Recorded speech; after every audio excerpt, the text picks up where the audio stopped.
Good afternoon. My name is Joe Sneve. I'm a reporter with the Argus Leader, and this is my colleague, competitor usually, but during the legislative session, we do a lot of collaborations. This is Austin Gosch with Dakota News Now, and we are joined by House Speaker Spencer Gosch and Chair of the House Appropriations Committee, Chris Karr. We've had quite an interesting week or two or three or nine up here at the legislative session, and yesterday you guys were able to come to terms on a budget, a couple budget-related measures with the Senate. We wanted to have a conversation with you about how that came to be because a week ago at this time, there was some uncertainty about whether a budget would get done by the end of day yesterday, just because there seemed to be quite a big disconnect between House appropriators and Senate appropriators. You guys seem to get past that this week, and wanted to give you an opportunity to help our viewers understand how you guys were able to do that. So thanks for being here. I'll ask you, Representative Karr, how did we go from sort of a lack of confidence about getting a budget done last week, and maybe that was just victim of being on the outside watching, but to now, today, you guys probably feel pretty good about what happened. Sure. Well, I'd say there was a lot of talk about separate budgets and about things falling apart, but that was just speculation, I think, from the outside. We started session as a joint committee on appropriations a week before session, actually, to start budget hearings. And the goal has always been to work jointly. We met jointly on all the budget hearings and to put together those budgets jointly. And that's been the goal every step of the way. That's what all 18 appropriators were understanding and wanted to have happen. So for me, on the inside, that was what we did. We put together a joint budget. Are there moments of contention? Are there things we disagree on? Sure. Are there individuals that want to try to exploit, and speculate? That happens. But in here, this is a pretty unique group of people. Until you have been an appropriator and sat in these chairs and helped put together a budget, it's hard to explain it. But these folks are dedicated to doing what's best for South Dakota in the budgeting process. So, over your 2 years as the House Chair of Appropriations, can you kind of compare maybe what this year looked like compared to last year in terms of collaboration with the Senate, and if it was better, if it was worse? Give me a little bit of a synopsis on that. Absolutely. So, I've actually been in appropriations for 6 years. I've been the House Chair for 4 years, and so we take turns being the lead chair of joint appropriations. The last 2 years were extremely unique and difficult because of the inflow of federal dollars. And whenever you have extra dollars come in, it stresses our system. We're just not built for what we've seen. We're talking 14, 15, it just keeps going on, $16 billion. So our state budget, you're talking about a $6 billion state budget, and when you start receiving $2, $3, $4 billion coming in a year, that's a lot of money to deal with a part-time citizen legislature. So we did the best we could. The last 2 years were very difficult. A lot of it because the federal dollars, in some cases, didn't have really clear guidelines on how those dollars could be used, and then in other cases, we didn't know what the timing was. And so we do meet as a legislature for 40 days. So it's how do we handle all these federal dollars? And so that's become the question in the last couple of years as well. So, the question of spending authority on these federal dollars seemed to be, a sticking point. Early on in session, it started with the dispute or debate around the disbursement of the daycare funds. You guys, at that point, is it not true that the committees, the Senate committee and the House committee, stopped meeting and together jointly in late February, certainly because of the spending authority dispute? Well, two different issues or two different questions there. We stopped meeting jointly because House and Senate appropriations has separate bills to take up. So we meet jointly to deal with the budget and supplemental budget and to do budget hearings. But we also get bills that come through as House bills and Senate bills, and we hear those as individual House and Senate appropriations. And so that's why we separate. We came back together when we were done with those bills because there's crossover day, et cetera. So we come back together to start working on the budget again. So that was a workload management thing, basically. Just get through the process. And that's a common in the process. That happens every year. Once you get closer to crossover day on both sides, they do separate to start hearing those bills independently, and then it goes through the process. So it wasn't like a mirroring of what happened with redistricting or anything like that, where talks had just broken down. Nope, That no. wasn't the case. I mean, just let's go back to what this is and how this works. We have bills that are introduced by the executive branch. We have bills that are introduced by fellow legislators, and they're either a House bill or Senate bill. It has to go through a chamber of origin, et cetera. The speaker can speak more to that. And they have to be heard by the appropriations committees. And so we have to do that separately and cross them over. Sometimes we're able to hear bills jointly, and I assigned a great deal of bills to joint appropriations, the ones that we could, to have them heard there from an efficiency standpoint. On the spending authority issue, though, the Senate was sort of in the governor's camp in that early on in session that she had the authority to spend a lot of these federal dollars based on last year's budget. They passed, I forget the resolution number, but there was a resolution affirming the governor's position on that early in the session. Fast forward 3 or 4 weeks, this House Bill 1281. Going forward, it seems like the senators were ready to concede the point going forward to the House appropriators. And now with passage of 1281, given that it takes effect and isn't vetoed or you guys can override a veto, that there was some shift among the Senate there, and that helped break through whether it was just perceived gridlock or real gridlock. I mean, where did that play in? Because that bill was sort of the linchpin in getting all this done, right? Sure. Well, that wasn't, I wouldn't necessarily call it a shift. I mean, the discussion there was what we did in 1281 was for future. Their beliefs, and the other was that we'd already granted that in the past. So I wouldn't say that the Senate changed their mind or shifted positions at all. I just think they were two different issues, and I'll let him talk more about As I that. say, let's take a step back, and for people who are watching, just explain to us in your words, because people have probably heard from the governor now what 1281 does or what she thinks it does. You guys kind of just explain in your words what 1281 does, assuming it's signed into law. Can I address the first Yeah, of question course. a little Sorry, I bit? just want to step back for touch people. on the federal authority. The reason this has become an issue is because we've seen this unprecedented amount of federal dollars come in, and it's how do we deal with them, because they haven't been part of our regular budget. And so there's several laws, statutes, and there's articles in the Constitution I could quote and point to how we appropriate.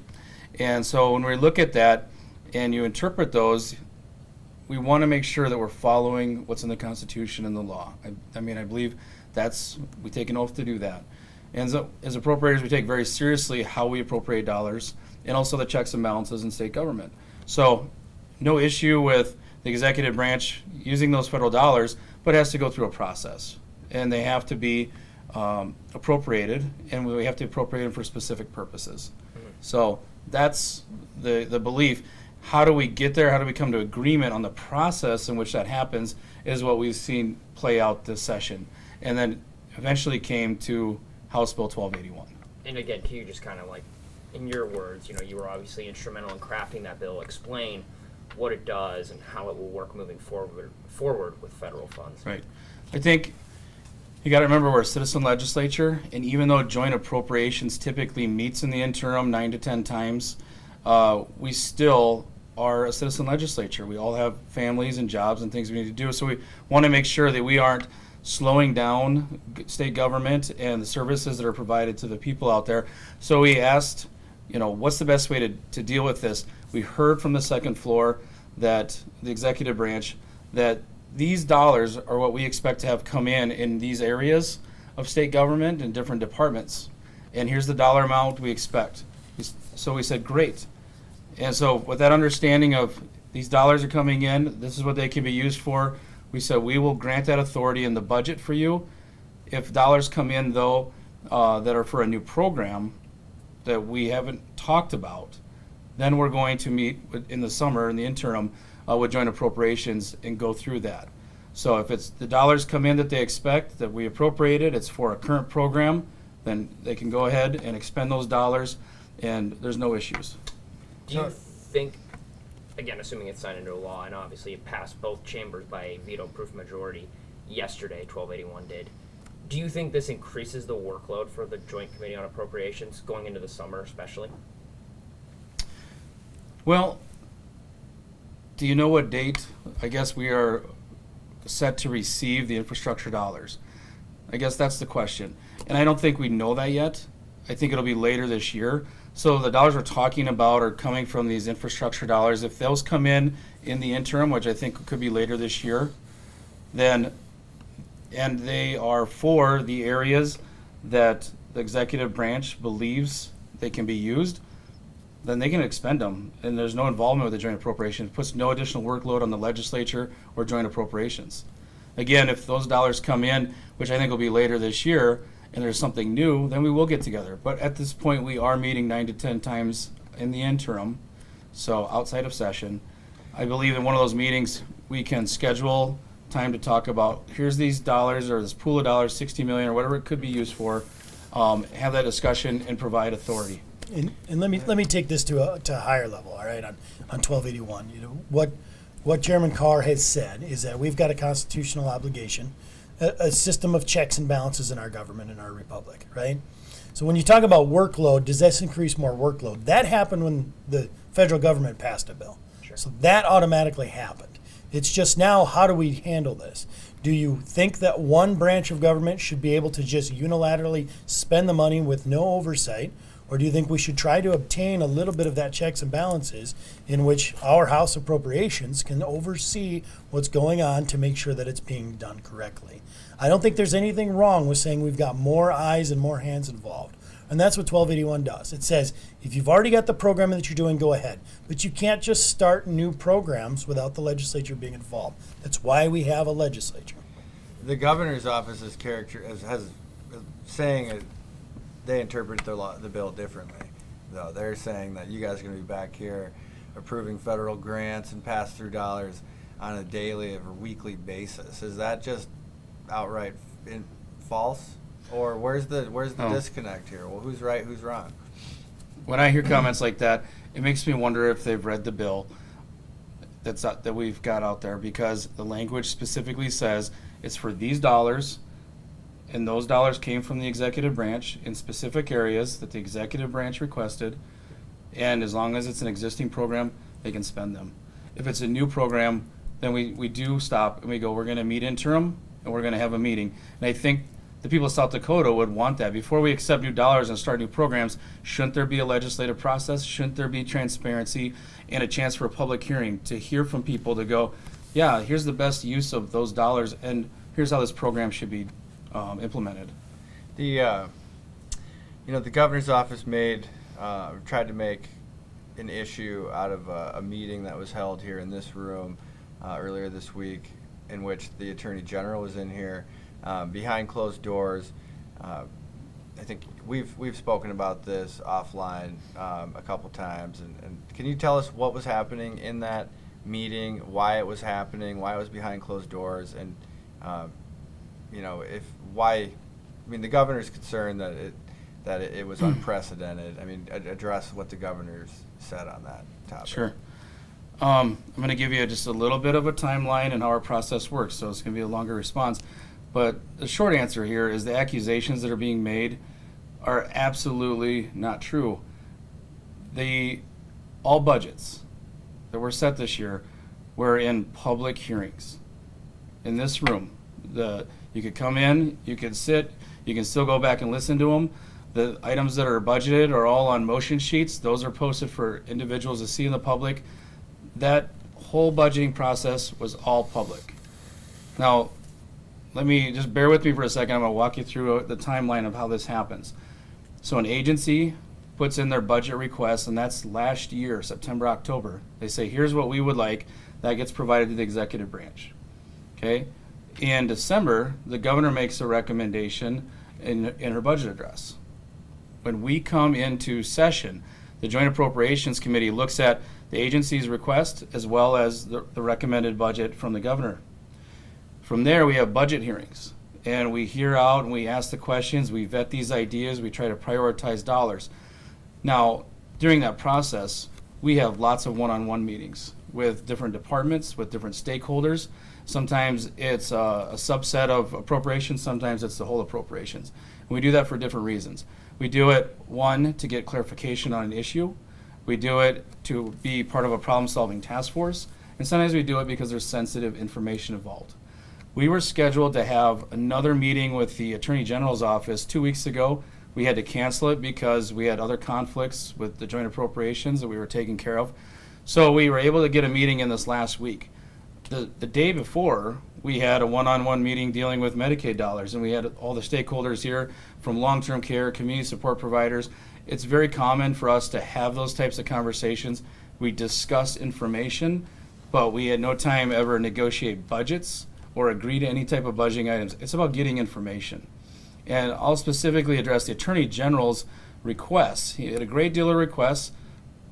His office did. They were all put into the executive branch months ago. And those are what we looked at. And they were for several drug specialists in the DCI. So there was a missing and murdered indigenous specialist. There was another individual to work on human trafficking. So the nature of those things, for us to understand the scope and the need for them, sometimes we have sensitive information. And so the co-chair and I decided we were going to have a one-on-one meeting to get clarification before we set the budgets. But that's all we did. We had information provided to us.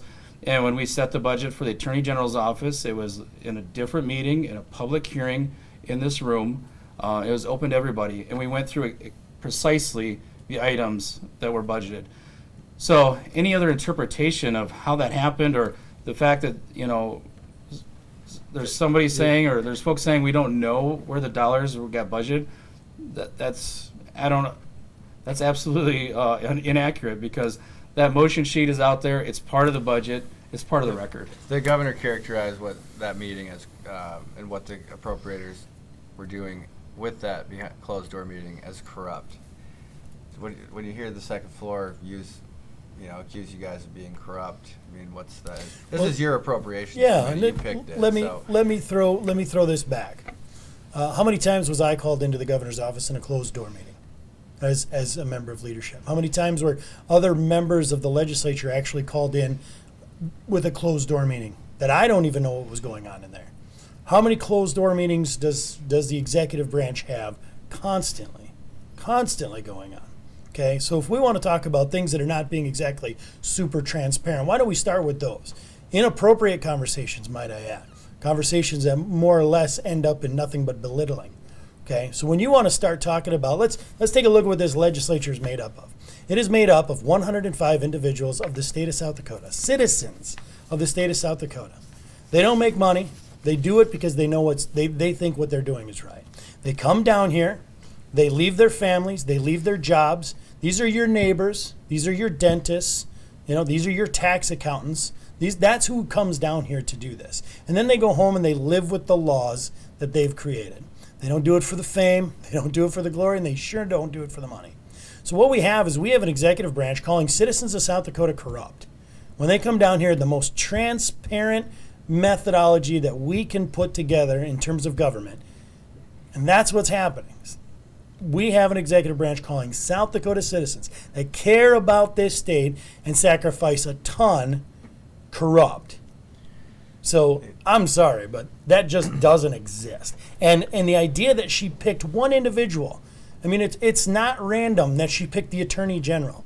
Take a look at her actions for the past year and a half. She does not like that man. I don't know if it's because he's got ongoing investigations into her conduct. I don't know what it is. But she does not like that man. She's been wrongfully accusing him of a lot of things for the past year and a half. It's bled over into the impeachment. We said last night we've got letters of cease and desist orders on what she's trying to do. It's just completely inappropriate, and it's just bleeding over into her job for this. And she needs to get over it. I was going to say, between the two of you, you guys have been in the legislature for several years. How, going back to the previous governor and, of course, now this governor, how has the relationship changed compared to past administrations, and just with her since she started? Well, I mean, I don't want to get too much because I don't want it to make it look like it's a schoolhouse fight, right? Under Governor Dugard, we would constantly have meetings, and it was always cordial. We would disagree often. In fact, most of the time we would disagree. But that's why we get sent down here, is we get sent down here to figure out what those disagreements are and then to come to solutions. And I would say every time at the end of a session or whatever, regardless if we disagreed with the governor, it was over. The disagreements were over. It was the ideas that were attacked, not the individual. That's just politics.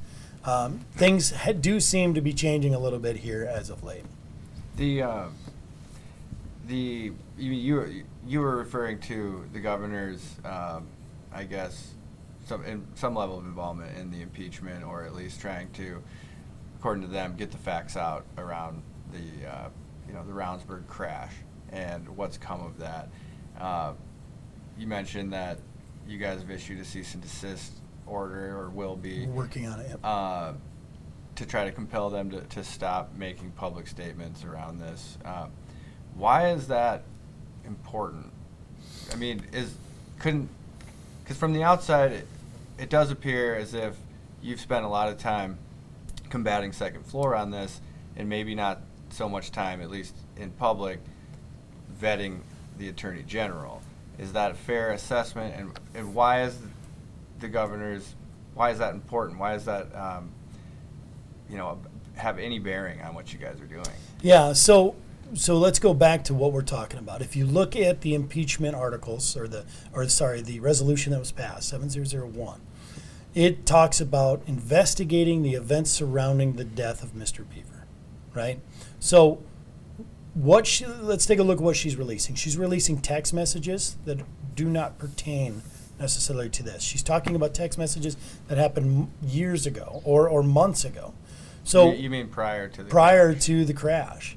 So why? I mean, if we're investigating the crash, I mean, that's what happened. That's what we're looking into. So that there's the death of a South Dakota citizen. We're trying to find out the events around it. Now, when you go and get a subpoena, or you get the information, right, you extract the phone, they give you more information than you need because they can't just pick and choose. They give it to you. When you go through a court of law, they find out what's relevant and what's not relevant. Okay? Why are text messages that were sent months ago or months prior to the accident relevant in any way, shape, or form? They aren't. They aren't relevant to the accident. So if they're not relevant, then why are you releasing them? The only reason you would release them is because you want to taint the eye of the public opinion. Well, we've got a job to do, and it's a very difficult job regarding the accident. So the only reason to release those is to destroy another South Dakotan, might I add, in a way that doesn't pertain to this case at all. So they're trying to put undue pressure onto this legislature to do their job. Well, the Constitution says that this is our job, and it's our job alone. Okay? They handed the file over. Any court of law would have said you can't do this. You can't be releasing this information, any court of law. And in fact, they did. We got a recent letter that said that Secretary Price feels that it was completely within his legal authority to be able to release that information. Then why did the judge say it wasn't? I mean, there's a court injunction on him on releasing information. So no, it obviously and clearly wasn't legal to be releasing that information. In fact, and if you want to go back even better, when they released the information to me to start the investigation, on his cover letter, he says that he feels that this is private information and cannot be made public, and he states or quotes a statute. And now all of a sudden, a few months later, he's releasing the information that he just said thinks should have been private. So there's a personal vendetta here, and this is where it comes down to. We have a job to do. I don't necessarily care what that personal vendetta is or why, but we have a job to do, and it's nothing to do with what they're trying to do. But unfortunately, they're impeding our investigation. I argue that, and we've had conversations, that we would have been done months ago if it wasn't for the constant interjection by outside sources. With this whole thing, at the end of the day, whether it's the governor's office or the committee or telemarketing calls, there's still a man who died on September 12th, 2020. how important is it for you and the impeachment committee and the legislature to be able to put everything aside, the governor's office, personal feelings, anything like that, and focus on the events of that night and whether they're impeachable offenses? It's absolutely the utmost importance. And that's why this has taken longer, is because we've had to try to sort out these sideshows. We've had to try to get back to the task at hand. And that's exactly what we are doing as a committee, is getting back to exactly what you said. Throughout the whole process, too, I think a sticking point for critiques has been, a lot of these meetings, impeachment meetings, have taken place in executive session, which is to say behind closed doors. I know you can't give us in great detail what's happening behind closed doors when those meetings are happening, but can you kind of give us an overview of what kind of conversations are happening and what it actually looks like? And again, I know you can't go into great detail, but just a general overview to help people understand what's happening there. Yeah, so if you take a look at, so when we started this process, we took a broad overview as to what impeachment looks like in the different states, what did other states do. Other states, and even in South Dakota in 1917, I believe, when they were talking about a judge at that particular point in time. That was all executive session. And most states on the House side are all executive session. They're much like a grand jury, where you're not allowed in. It's the court case that you are usually allowed in. And now, even in most court cases, they don't allow the media or the outside in as well. So, but coming back to us, we're more of a grand jury. I would argue that we've been the most transparent. We did all of our interviews in public with the media in. That was the real fact-finding missions. So when we go behind closed doors, it's more of the clerical work. Okay, so now what's next, right? So we got to get a report. Yep. We got to, what does it got to, what does it look like? Well, we got to make sure all that's in there, and we got to make sure all this is in there. So it's more clerical behind closed doors. The substance parts are done publicly. Mm-hmm. Why do you think the Attorney General was invoked this week while the budget stuff was going on? I mean, was it, in your mind, was it because she was trying to leverage any disdain the public has for the Attorney General with trying to whip pressure and discredit the House Appropriators by blending the two issues together? Or, what's your read on that? I don't think it's not coincidental. I mean, if you take a look at most of the conversations going right now around the second floor, Ravnsborg's name comes up almost all the time. And I'm going to turn it over to the chair of Approps because, again, their process, they do that with many other people. But she didn't bring their names up, so I'll go ahead and turn it back over to Well, I can't speak to why the executive branch does what they do. What I can tell you is we take very seriously vetting the budget. We wanted to know what the requests were in the Attorney General's budget. We funded some of those. We didn't fund all of them, and they're items that have been part of the budget request for months. So they differed from the governor's, and I can't speak to how anybody else feels about that. I'm just telling you what we look at, what we do, and how we prioritize. What I think we've seen, going back to a couple of your earlier questions and some of the accusations that were made, I have a great deal of respect for the governor's office in that position. But I think what happened and what was acute, the accusation crossed the line. And I think the Appropriations Committee deserves better than that. And I think the legislature deserves better than that, than to be part of some divisive political strategy, in my opinion. When that strategy is used, it's used to create chaos and fear. And there's some attempt to capitalize and leverage that fear. All the speculation that you talked about and asked me about, are we splitting up, what happened, that was all from outside. That was all divisive political strategy and comments, but I think this week the comments and the accusations crossed the line. I think in South Dakota, I know as a citizen, I expect more out of those that govern. This seems like something we'd hear coming out of Washington, D.C., or expect for that type of rhetoric. As was alluded to, we're a citizen legislature. We have a good process. We have a transparent process. It is an adversarial process in the sense that we have opponents and proponents that come together, they testify on these issues, we vet the ideas, we prioritize the bills, and we try to create what's best for South Dakota. every single legislator that I work with, and these appropriators that come in here and really put in so many hours, it's tremendous. They care about what's best for South Dakota. They care about the future generations. And that's what we're trying to do here. When I heard the accusations and I see that type of strategy over the last few weeks, that's not respecting the process. That's not respecting the process at all. And I think that we can all work together. I think that's the big bottom line, the takeaway. We can all work together, but we have to come to the table recognizing that we all have different viewpoints. And if you don't come to the table recognizing that we have different viewpoints, then we can't get anything done here that makes sense. Because we can, if we come to the table recognizing those differences, but also wanting to genuinely do what's best for South Dakota. We can work together. You gotta, I think this is, what we do here in this position is bigger than us. And the integrity and honor of these positions, they need to be respected. They need to be respected by everybody. And I think what is being projected out to the public with those types of accusations is really wrong. Well, wrap it up here in a second, but, you know, I mean, there's obviously an election coming up this year. The governor's seeking re-election. She's odds-on favorite to be back in the second floor next year. Are you guys coming back next year? What do you, and, you know, how will, and if you are, how do you try to make more harmony next session? Assuming all three of you guys are back. Sure. Right. Go ahead, Mr. Speaker. Yeah, so I do intend to come back next year. When we get down here, we got to remember we got to be able to disagree without being disagreeable. We got to go after ideas and not individuals, and that's what we've continued to focus on inside the legislature. And the legislature's upheld that very, very strongly. You know, we have a job to do, and fortunately for us, our job can be done without outside influence. Every once in a while it comes in, but we can get our job done without outside influence.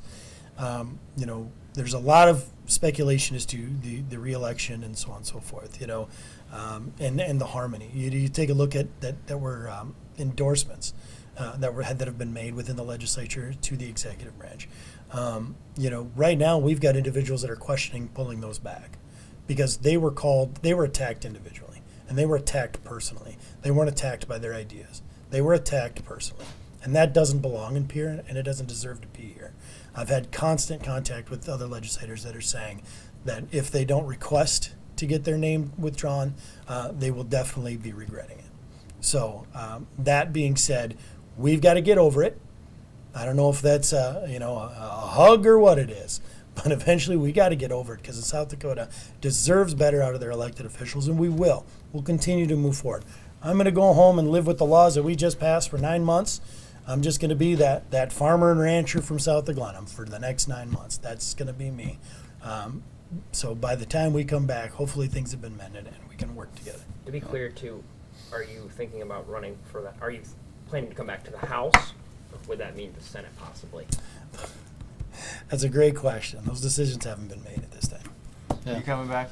You know, I do intend to come back, and we'll see, you know, how the election goes. I think there'll be a primary in District 11. Would be an honor to come back and serve in this the Capitol and in the House of Representatives, and I hope I have that ability. And I would say if I come back, you know, my message again and what I was trying to get to, what we do here is very important, but how we do it is just as important. How we conduct ourselves is just as important, and we have to respect the process. And we can disagree, but when the dust settles, you have to walk away and move to the next thing.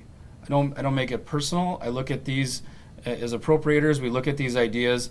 Again, we vet them, we prioritize them, and it's not personal. We're just trying to do what's best for South Dakota. And if we come in, all of us, everybody comes together, respects the process, respects each other, and keeps that focus on South Dakota, then I think we can hopefully have a smoother and better session next year and better outcomes. Well, thanks for both Thank of you, Representative Gosch, Representative Karr. Thank you, everybody, for tuning in.